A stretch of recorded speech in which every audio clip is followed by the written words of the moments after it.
It's very apparent that there's a lack of consensus in what's appropriate exercise therapy for people with spinal pain and pelvic disorders. One camp thinks that people should have specific core retraining. On the other hand, people think, no, all they need to do is to keep moving or go into sort of quite strong exercise work hardening programs. So the difficulty for the practitioner is, while we're waiting for the evidence to be clearer, what are we going to do for our patients? So my suggestion is that we start to look at their function.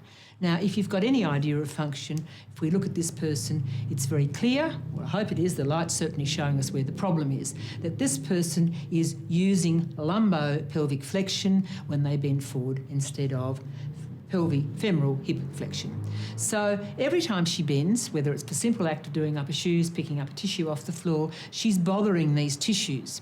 So as a responsible therapist trying to give tailored appropriate exercise therapy, we need to understand where the key problem is here so that we stop this pain cycle. Otherwise, the patient is going to be stuck in chronic pain.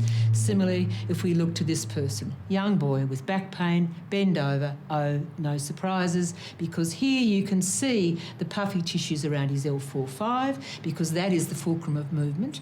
Not only are these tissues, he's got no idea, the more he bothers these segments, the more he's winding up this posterior, inferior myofascial chain, and so the more he keeps bothering this segment. But also note how he's starting to create this deformity in his thoracic spine.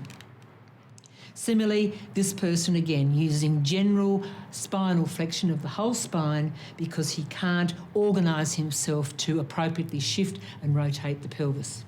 So if you're going to be meaningful for your therapy with your patients, if you're not going to leave them in a chronic pain state, you need to meaningfully intervene and help him to build appropriate patterns of fundamental control so that you stop the pain cycle.